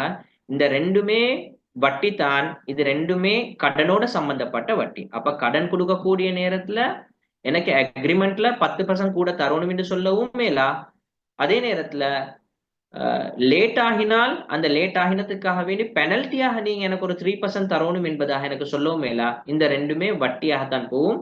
அப்ப கடன் கொடுக்கக்கூடிய நேரத்துல சொல்லுவாங்க, அந்த அக்ரிமெண்ட் ஃப்ரீ ஃப்ரம் இன்ட்ரெஸ்ட் என்று சொன்னா ஒரு சதமும் நீங்க கூட எடுக்க கூடாது அக்ரிமெண்ட்ல. இந்த இடத்துல முக்கியமாக சின்ன ஒரு விஷயம் உண்டு, தெளிவாக விளங்கிக்கோங்க. எங்க மார்க்கெட்ல கடனை கொடுத்தா நீங்க கூட எடுக்க கூடாது என்று சொல்லி இருக்குதோ, அது கண்டிஷனலாக இருந்தால், அக்ரிமெண்ட்லயே கொண்டு வரோம்.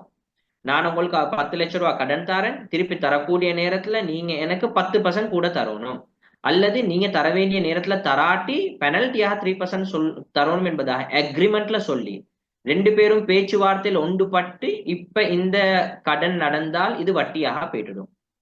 ஆனா சில சந்தர்ப்பங்கள் இருக்குது, கடன் கொடுக்கிறவரு எந்த எதிர்பார்ப்பும் இல்லாம கடனை கொடுத்தாரு, கடனை திருப்பி கொடுக்கக்கூடிய நேரத்துல கடன் எடுத்தவரு இவருடைய நலவுக்காக வேண்டி, நான் கஷ்டப்படக்கூடிய நேரத்துல எனக்கு கடன் தந்தாரு, எனவே இவருக்கு இப்ப நான் திருப்பி கொடுக்கக்கூடிய நேரத்துல சந்தோஷமாக ஒரு 10,000 ரூபாய் அல்லது ஒரு சின்னோர் அமௌண்ட் எடிஷனலாக கொடுக்குறாரு. இது நபி ஸல்லல்லாஹு அலைஹி வஸல்லம் அவங்க சொன்னாங்க, ஹைருக்கும் அஹ்சனுக்கும் கபான். ஆக சிறந்த மனிதர் யார் என்று சொன்னா, கடனை எடுத்துட்டு திருப்பி கொடுக்கக்கூடிய நேரத்துல கடன் தந்தவருக்கு உபகாரம் செய்யறவரு என்பதாக. அப்ப இதுக்கும் ஆரம்பத்துல சொன்ன வட்டிக்கும் இருக்கிற வித்தியாசம் என்ன? வட்டின்னு சொல்றது கண்டிஷன் போடுறது. சல்லிய கொடுக்கக்கூடிய நேரத்துல அக்ரிமெண்ட்ல நான் கண்டிஷனாக போட்டால், நிபந்தனையாக போட்டால் இது வட்டி. கண்டிஷன் போடாம இவரு சல்லிய கொடுத்தாரு, திருப்பி கொடுக்கக்கூடிய நேரத்துல அவரும் எந்த எதிர்பார்ப்பும் இல்லாம இவருக்கு மேலதிகமான ஒரு உபகாரமாக கொடுத்தாரு என்று சொன்னா இது வட்டியில சேர மாட்டுச்சு. இது ஒரு சிறந்த மனிதனுடைய அடையாளம் என்பதாக நபி ஸல்லல்லாஹு அலைஹி வஸல்லம் ஹதீஸ்ல சொல்லியிருக்கிறாங்க. இது வட்டியோட சம்பந்தப்பட்ட கடன், மன்னிச்சுக்கோங்க, இது கடனோட சம்பந்தப்பட்ட வட்டி. ரெண்டாவது வட்டியுடைய முறைத்தான் தன்னுடைய வியாபாரத்தோட சம்பந்தப்பட்ட வட்டி. வியாபாரத்தோட சம்பந்தப்பட்ட வட்டின்னு சொல்லக்கூடிய நேரத்துல அந்த வியாபாரம் ரெண்டு முறையான வியாபாரங்கள் உலகத்துல நடந்து கொண்டிருக்குது. ஒன்று சொல்லுவோம் சல்லிய வியாபார பொருளாக பாவிக்கிறது. உதாரணமாக மணி எக்ஸ்சேஞ்ச். மணி எக்ஸ்சேஞ்ச்ல என்ன செய்வாங்க, சல்லியத்தான் விற்பாங்க. ரெண்டாவது இருக்குது குட்ஸ், பொருளை மையமாக வச்சு நடக்கக்கூடிய வியாபாரம். எப்ப சல்லிய மையமாக வச்சு வியாபாரம் நடக்குதோ அதை நாங்க ரெண்டு வகையா பிரிக்கணும். ஒன்று, ஒருத்தர் சொல்ற டாலரை கொடுத்துட்டு ருபீஸ் எடுக்கிறாரு, டாலரை கொடுத்துட்டு ரிங்கிட் எடுக்கிறாரு, யூரோ கொடுத்துட்டு ருபீஸ் எடுக்கிறாரு. இப்ப இது வந்து டிஃபரண்ட் கரன்சி. ரெண்டு சைடாலையும் கரன்சி தான் மாறுது, ஆனா ரெண்டு சைடாலையும் வேற வேற கரன்சியாக இருக்குது. இதுக்கு மார்க்கம் சொல்லக்கூடிய ஒரு சட்டம் தான், எப்ப டிஃபரண்ட் கரன்சியாக இருக்குமோ இந்த நேரத்துல நீங்க டாலரை கொடுத்து ருபீஸ் எடுக்கிறதாக இருந்தால் இது ரெண்டுமே ஸ்பாட்டாக நடக்கணும், இமீடியட்டாக நடக்கணும். ஸ்பாட்டுக்கும் இமீடியட்டுக்கும் இருக்கக்கூடிய ஒத்துமை என்னன்னு சொன்னா, நான் காசை கொடுக்கிறேன், டாலரை கொடுக்கக்கூடிய நேரத்துல பிரைஸை ஃபிக்ஸ் பண்றேன், எவ்வளவு எனக்கு ருபீஸ் கிடைக்க போகுதுண்டு. இந்த ருபீஸ உடனே அந்த இடத்துல இருந்து நான் வெளியே வாரத்துக்கு முன்னால என்ன பொசிஷன்ல எடுக்கிறேன். அப்ப பிரைஸ ஃபிக்ஸ் பண்ணணும் ஸ்பாட். உடனே அந்த நேரத்துல என்ன பிரைஸோ அதுதான் ஃபிக்ஸ் பண்ணப்படணும். 2 நாளைக்கு பொறு வைக்கிற விலைய நான் ஃபிக்ஸ் பண்ணி இப்ப எனக்கு அக்ரிமெண்ட் உள்ளுக்கு போகலாம். சரி, பிரைஸ உடனே அந்த ஸ்பாட் பிரைஸ ஃபிக்ஸ் பண்ணதுக்கு பின்னால நீங்க வந்து டாலரை வச்சுக்கொண்டும் அவரு ருபீஸை வச்சுக்கொண்டும் இருக்கலாம். உடனே பொசிஷன் மாறணும், இமீடியட் பொசிஷன். அவருடைய ருபீஸ் உங்களோட கைக்கு வரணும், உங்களோட டாலர் அவர்ட கைக்கு போகணும். இது ரெண்டும் மார்க்கம் எங்களுக்கு தந்திருக்கக்கூடிய கைட்லைன்ஸ். கரன்சி டு கரன்சி அது டிஃபரண்டாக இருந்தால் இப்படித்தான் நடக்கணும் என்றது. சரி, கரன்சி டு கரன்சி சேம் ஆக இருந்தால் ஒருத்தர் ருபீஸை கொடுத்துட்டு ருபீஸ் எடுக்கிறாரு. இந்த நேரத்துல இது யாரும் மணி எக்ஸ்சேஞ்ச் செய்யறது இல்ல. ஆனாலும் நான் பின்னால சொல்வேன் இதனுடைய யதார்த்தம் என்ன என்றத. அப்படி உதாரணமாக ஹைப்பத்தட்டிக்கலி ஒருத்தர் செய்யறதாக இருந்தால் அவர் ஒரு 10 லட்சத்தை கொடுத்து இன்னொரு 10 லட்சம் அவரோட கையில எடுக்கிறதாக இருந்தால் ஹைப்பத்தட்டிக்கலி செய்யறதாக இருந்தால் ஸ்பாட்டாக நடக்கணும், இமீடியட் பொசிஷன் நடக்கணும். அதுக்கு பிறகு சொல்லுவாங்க ஈக்குவலாக நடக்கணும். நான் 10 லட்சம் கொடுத்துட்டு ஒரு நாளும் எனக்கு 10,01,000 கூட எடுக்கலாம். அதே நேரத்துல 10 லட்சம் கொடுக்கக்கூடிய நேரத்துல ₹1 குறைச்சும் எனக்கு கொடுக்கலாம். ஈக்குவலாக நடக்கணும். 10 ரூபாய்க்கு 10 ரூபா, ₹1 ₹1 என்பதாக. இப்ப பொதுவாக வரக்கூடிய ஒரு கேள்விதான், இதுல என்ன பிராக்டிக்கல் இஷ்யூ இருக்குது? அதாவது யார் உலகத்துல எப்படி செய்வா? முதலாவது என் கையில ₹100 கொடுத்துட்டு இன்னொருத்தர்கிட்ட நான் ₹100 எடுக்கிறது பொதுவாக மார்க்கெட்ல எங்கேயுமே நடக்காது. அப்ப ஏன் இஸ்லாம் இப்படி ஒரு சட்டத்தை எங்களுக்கு போட்டிருக்குது என்பதாக மக்கள் கிட்ட ஒரு கேள்வி ஒன்று வாரதுதான். இஸ்லாம் எந்த ஒன்றையும் எங்களுக்கு சட்டமாக சொல்றது என்றால் அதுக்கு பின்னால பெரிய ஒரு காரணம் ஒன்று இருக்கும். எங்க எல்லாருக்கும் தெரியும் உலகத்துல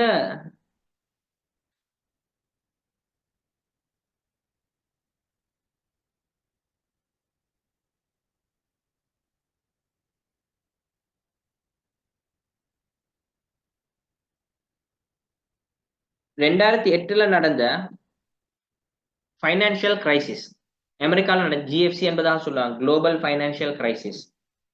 இப்ப இதுல நடந்த ஒரு பெரிய ஒரு பிரச்சனை என்னன்னு சொன்னா, நாங்க எல்லாம் யோசிக்கிறோம், ஏன் ₹1 கொடுத்துட்டு ₹1 எடுக்கணும்? ₹1 கொடுத்துட்டு யாரும் ₹1 எடுக்க மாட்டாங்க. ₹1 கொடுத்துட்டு ₹2 தான் எடுப்பாங்க.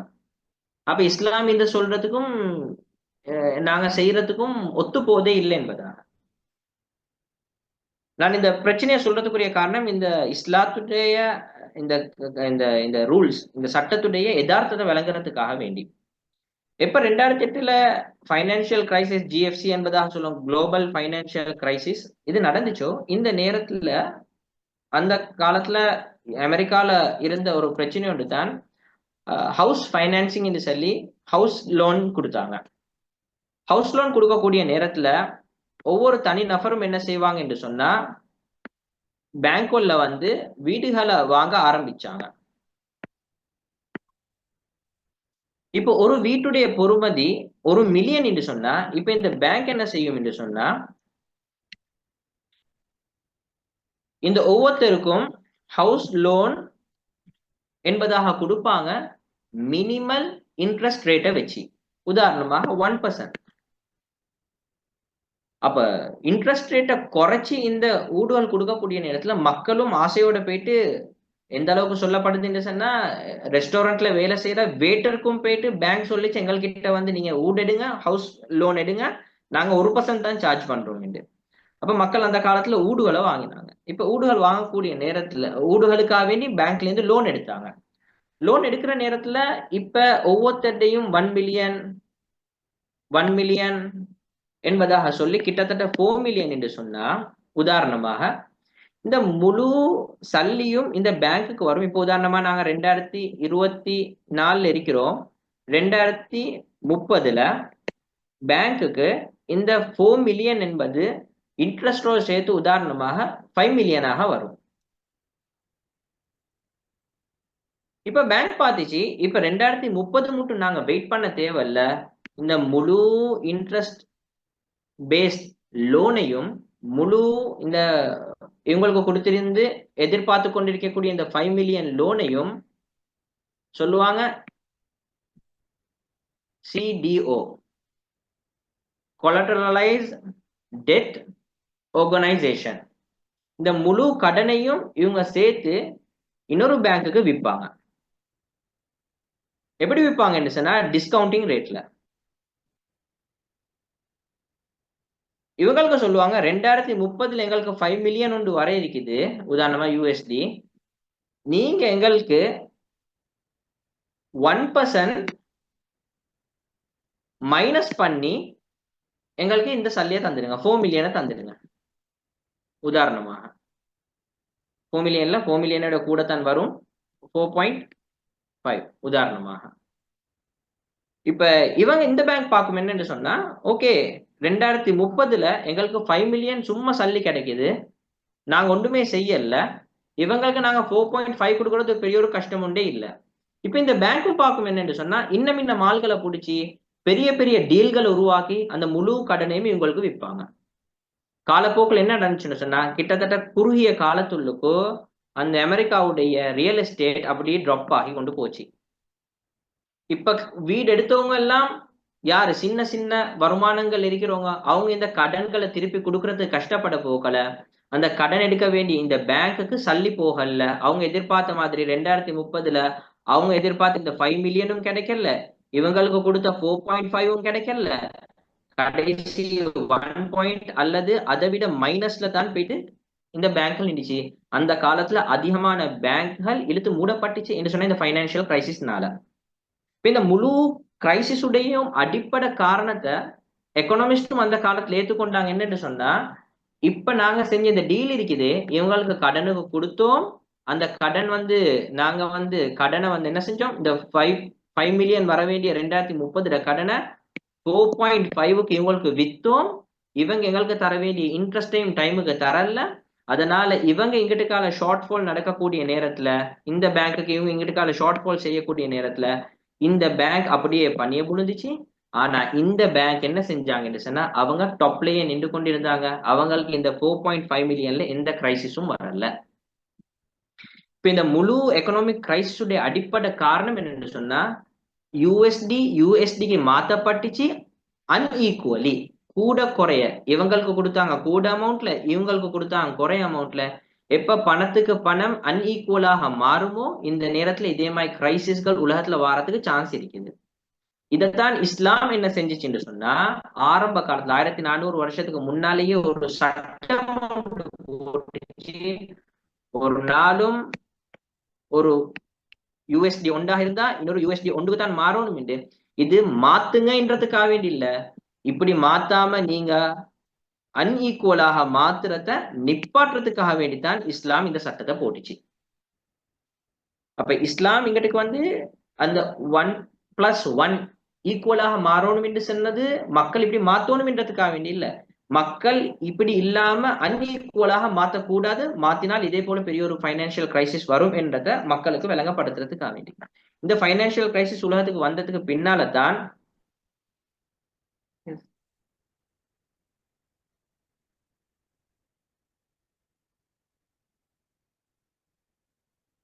இந்த பைனான்சியல் கிரைசிஸ் உலகத்துக்கு வந்ததுக்கு பின்னால தான்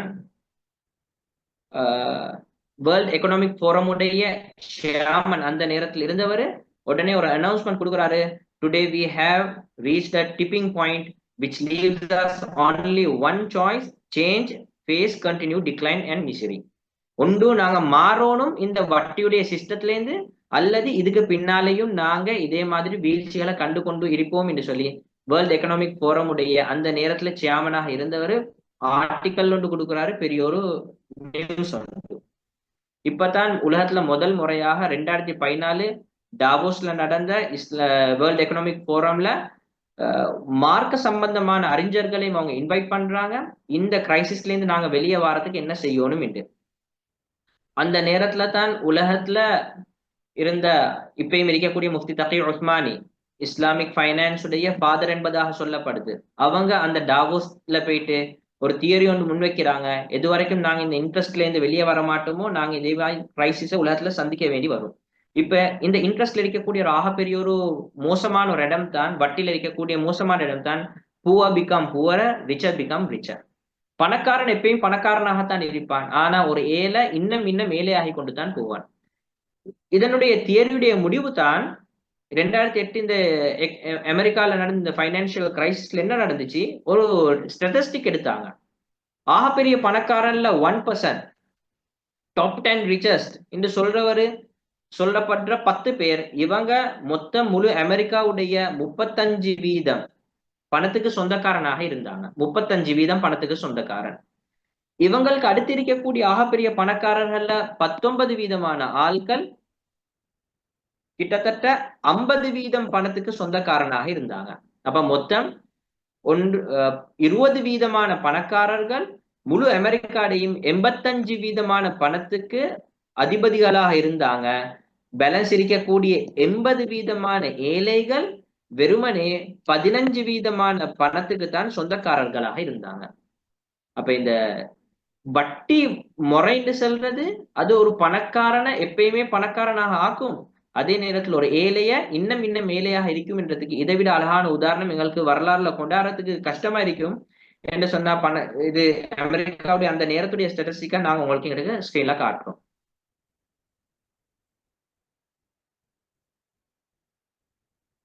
அல்ஹம்துலில்லாஹ். இது வட்டி சம்பந்தமான ஒரு அடிப்படையான விஷயங்களை தான் நாங்க எங்கிட்ட பேசணும். இப்ப உலகத்துல வட்டி மயப்படுத்த பொருளாதாரம் நடக்குமோ இந்த நேரத்துல நாங்க பேஸ் பண்ணக்கூடிய விஷயங்கள். கடைசியாக முடிக்கிறதுக்கு முன்னால ஒரு விஷயத்த சொல்றோம். இது உலகத்துல இருக்கக்கூடிய சிஸ்டம். இந்த சிஸ்டத்தை எங்களையால சேஞ்ச் பண்ணிடுமா அல்லாஹு ஆலம். நாங்க எந்த அளவுக்கு இதுக்கு சக்தி பெறுவோம் என்றது தெரியா. ஆனா இந்த காலத்துல இஸ்லாம் அந்த 2008 பைனான்சியல் கிரைசிஸ் வந்த நேரத்துல ரிப்போர்ட்கள் சொல்லுது. வேர்ல்ட் எக்கனாமிக் ஃபோரம் உடைய ரிப்போர்ட்டும் என்ன சொல்லுதுண்டா, எத்தனையோ கன்வென்ஷனல் பேங்க் அந்த கொலட்டரலைஸ் டெட் ஒப்ளிகேஷன் உள்ளுக்கு வந்து எத்தனையோ பேங்க் இழுத்து மூடப்பட்டுச்சு. ஆனா இஸ்லாமிக் பைனான்ஸை பேஸ் பண்ணின பேங்க்கள் தள்ளாடல்ல. ஏன்? அவங்க வட்டிய மையமாக வச்சுல அவங்களோட டிரான்சாக்ஷன் கொடுக்கல் வாங்கல்கள் நடந்துச்சுன்றதுனால.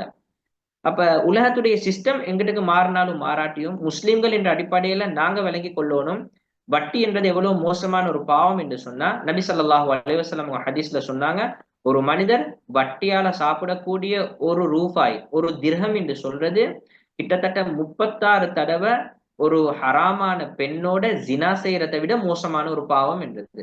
இந்த காலத்துல முஸ்லிம்கள் என்ற அடிப்படையில் அல்ஹம்துலில்லாஹ் அல்லாஹ் எங்களை எல்லாரையும் ஜினா என்ற பாவத்துல இருந்து பாதுகாத்திருக்கிறான். அல்லாஹ் எங்களை இன்ஷால்லா கடைசி மட்டும் அப்படி வைக்கணும். ஆனா முஸ்லிம்கள் நாங்க விளங்க வேண்டிய விஷயம், ஜினாவை விட மோசமான ஒரு பாவம், அது 36 தடவை ஜினா செய்யறதை விட மோசமான ஒரு பாவம் ஒன்று இருக்கும் என்று சொன்னா அது வட்டி என்றதுல எந்த மாற்று கருத்தும் இல்லை. இப்ப இந்த காலத்துல கடைசி ஸ்லைட் எங்கட இதோட நாங்க முடிச்சுக்கொள்றோம் இன்ஷா அல்லாஹ். இந்த காலத்துல நடக்கக்கூடிய பொருளாதாரத்துல நாங்க வட்டியில கலந்திருக்கிறோமா இல்லை என்றத பாக்குறதுக்கு ஒரு சிம்பிளான விஷயங்கள் தான். சிலது இருக்குது 100க்கு 100 வட்டின்னு சொல்லியே எங்களுக்கு தெரியும். உதாரணத்துக்கு கன்வென்ஷனல் பேங்குடைய லோன் நான் கொண்டு போயிட்டு டிபாசிட் பண்ணினாலும், நான் ஃபைனான்ஸாக ஒரு கன்வென்ஷனல் பேங்க்ல இருந்து சல்லி எடுத்தாலும் இது ரெண்டுமே வட்டியோட சம்பந்தப்பட்டது. அதே போல இந்த காலத்துல இருக்கக்கூடிய போனிங் சென்டர்ஸ், அடகு கடைகள் வட்டியோட சம்பந்தப்பட்டது.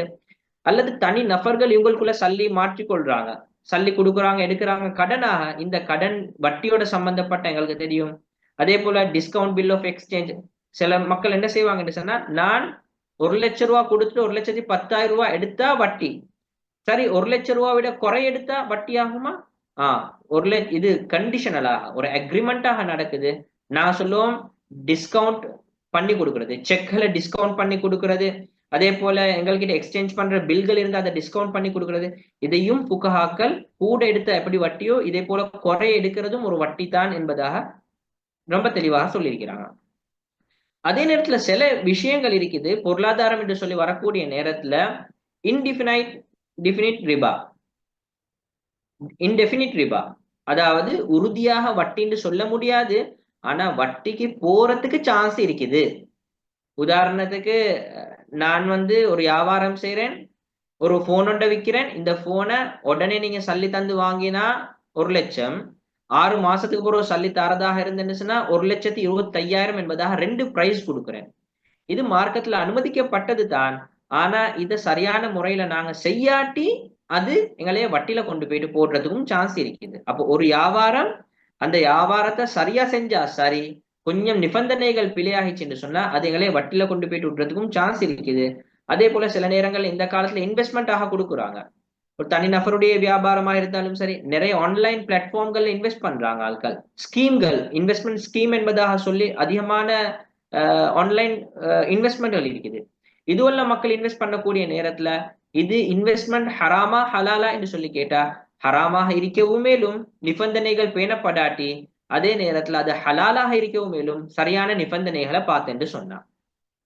அதே கரன்சி எக்ஸ்சேஞ்ச் சொல்லி வர நேரம் இந்த காலத்துல பிசிக்கலாக நடக்கிற கரன்சி எக்ஸ்சேஞ்ச போல ஃபாரெக்ஸ் ட்ரேடிங்கள் ஆன்லைன் பிளாட்ஃபார்ம்கள்ல கரன்சி எக்ஸ்சேஞ்ச் நடக்குது. இது பிழையா என்று சொல்லி கேட்டா இது சரியாக இருக்கவும் மேலும் பிழையாக இருக்கவும் மேலும் நிபந்தனைகள் எப்ப பூர்த்தி செய்யப்படுமோ சரி, நிபந்தனைகள் பூர்த்தி செய்யப்படாத பட்சத்துல அது பிழையாக மாற சான்ஸ் இருக்குது. அப்ப உலகத்துல நடக்கக்கூடிய சில உதாரணங்கள் நாங்க இங்க போட்டிருக்கிறோம். சிலது நாங்க கேட்கவே தேவையில்ல, 100% வட்டி என்று சொல்றது எங்களுக்கு தெரியும். சிலது 2வது கேட்டகரியில போட்டிருக்கக்கூடிய விஷயங்கள் வட்டியாக இருக்கவும் மேலும் வட்டி இல்லாம இருக்கவும் மேலும் இது கட்டாயம் நாங்க தெரிஞ்சுதான் இந்த விஷயங்கள்ல நாங்க ட்ரேட் பண்ணணும் என்றதை இந்த வெபினாருடைய அவேர்னஸாக நாங்க சொல்லிக் கொள்றோம். அல்ஹம்துலில்லாஹ் எங்களுடைய வெபினாருடைய முடிவாக இந்த உம்மத் நிறுவனம் இந்த வெபினாரை தயாரிச்சிருக்குது மக்களுடைய பிரயோஜனத்துக்காக வேண்டி. இந்த உம்மத் நிறுவனம் என்று சொல்றது இது மக்களுடைய பொருளாதாரத்துல வழிகாட்டுறதுக்காக வேண்டி உருவாக்கப்பட்ட ஒரு நிறுவனம். இதுல முதலாவது ஃபைனான்சியல் கன்சல்டிங், இதுல பொருளாதாரத்துக்கு உதவியான விஷயங்கள் எப்படி செஞ்சு கொள்ளணும் என்ற அறிவுரைகள், ஹலாலான முறையில் எப்படி செஞ்சு கொள்றது, தன்னுடைய ஹராத்துல இருந்து பாதுகாத்து கொள்ளணும், இவைகள் இங்கிட்டு சொல்லி கொடுக்கப்படும். அதே போல ஃபைனான்சியல் ட்ரைனிங், உதாரணமாக தற்காலத்துல மദ്രസാக்கள்ல அல்லது மஸ்ஜிதுகள்ல அதே போல பாமர மக்கள் வியாபாரத்தோடு ஈடுபடக்கூடியவர்கள் இவர்களுக்கு ட்ரைனிங் பண்ண வேண்டிய தேவைகள் வந்தால் பொருளாதாரத்துல அவங்க கொடுக்கல் வாங்கல்கள் எப்படி நடந்து கொள்ளணும் என்றது அந்த ட்ரைனிங்களையும் உம்மத் என்ற நிறுவனம் மக்களுக்கு செஞ்சு கொண்டிருக்குது. அதே போல சில நேரங்கள்ல கம்ப்ளையன்ஸ் ஆடிட், பெரிய பெரிய நிறுவனங்கள் அதே போல கொடுக்கல் வாங்கலோட சம்பந்தப்பட்ட சில கம்பெனிஸ் இப்படியாக இருந்தாலும் பிரைவேட் லிமிடெடாக இருந்தாலும் சரி, பப்ளிக் லிமிடெடாக இருந்தாலும் சரி, இவர்களுடைய வியாபாரம் சரியான முறையில நடக்குதா, பேங்கோட இவங்களோட தொடர்பு, அதே போல இவங்களுடைய இன்வெஸ்ட்மெண்ட்கள் இவங்க பொரோ பண்ணியும் இருப்பாங்க, லென் பண்ணியும் இருப்பாங்க, இவைகள் சரியான முறையில் நடக்குதா என்றதை ஆடிட் பண்ணக்கூடிய ஒரு நிறுவனமாக உம்மத் வேலை செஞ்சு கொண்டிருக்குது. இதே போல சில நேரங்கள்ல 2 பேர் ஃபைனான்சியல் ப்ராடக்ட் ஸ்ட்ரக்சரிங், சில நேரங்கள்ல சில மக்கள் கையில பணத்தை வச்சுக்கொண்டு நல்ல ஸ்கில் உள்ள மக்களை தேடிக்கொண்டு போயிட்டு பணத்தை கொடுக்க பார்ப்பாங்க. நீங்க இன்வெஸ்ட் பண்ணுங்க, வரக்கூடிய லாபத்துல எனக்கு தாங்க என்று சொல்லி எனக்கு ஒரு ப்ராஃபிட் ஒன்று தாங்க என்று சொல்லி இது எப்படி செஞ்சு கொள்ளணும், இது பார்ட்னர்ஷிப் முறையில செய்யறதாக இருந்தா எப்படி, முதாரபா அடிப்படையில செய்யறதாக எப்படி, அல்லது வக்கால பில் இஸ்திஸ்மார் இன்வெஸ்ட்மெண்ட் ஏஜென்ட்டாக செய்யறதா என்று சொன்னா எப்படி என்ற இந்த வழிகாட்டல்களும் இங்கே கொடுக்கப்படும். டாக்குமெண்ட் ரிவ்யூ, அவர்களுடைய வியாபாரத்துல வரக்கூடிய அக்ரிமெண்ட்கள் முராபஹாவா இருக்கலும், இஜாரவா இருக்கலும், பார்ட்னர்ஷிப்பா இருக்கலும், முதாரபா, இப்படி பலதரப்பட்ட அக்ரிமெண்ட்கள், இவைகளுடைய டாக்குமெண்ட்கள் இவைகளும் மக்களுக்கு கொடுக்கப்படுது. அல்ஹம்துலில்லாஹ் இவைகள் எல்லாத்தையுமே இந்த உம்மத் நிறுவனம் பொதுவாக மக்களுக்கு சேவையாக செஞ்சு கொண்டு இருக்கிறாங்க. இவர்கள் கன்சல்டேஷன் பேசிஸ்ல உங்களுக்கு இதுல கன்சல்டேஷனுக்காக வேண்டி நம்பரும் தரப்பட்டிருக்குது. இந்த நம்பர் மூலம் அவங்கள தொடர்பு கொள்ளலும். அதே போல இதே நம்பர்ல அவருடைய வாட்ஸ்அப் கம்யூனிட்டியும் இயக்கி வைக்கப்பட்டிருக்குது, அதுலயும் தொடர்பு கொள்ளலும். இன்ஷா அல்லாஹ் எதிர்வரக்கூடிய காலங்கள்ல இந்த உம்மத் நிறுவனம் மூலம் உங்களுடைய பொருளாதாரங்களை சீர் செஞ்சு கொள்றதுக்கு அல்லாஹ் சுப்ஹானஹு வ தஆலா எங்க எல்லாருக்கும் வழிகாட்டி உதவி செய்வானாக. ஜஸாக்குமுல்லாஹ் ஹைரா வந்திருக்கக்கூடிய அனைத்து வரவாளர்களுக்கும் எங்களோட நேரங்கள் அல்லாஹ் சுப்ஹானஹு வ தஆலா பிரயோஜனமாக்கி எங்களோட பொருளாதாரத்தையும் சீராக்கக்கூடிய சந்தர்ப்பங்கள் எதிர்காலத்தில் ஏற்படுத்தி தருவானாக. சுப்ஹானல்லாஹி வ பிஹம்திஹி சுப்ஹானக்கல்லாஹும்ம வ பிஹம்திக அஷ்ஹது அன் லா இலாஹா இல்லா அன்த அஸ்தக்ஃபிருக வ அத்தூபு இலைக்.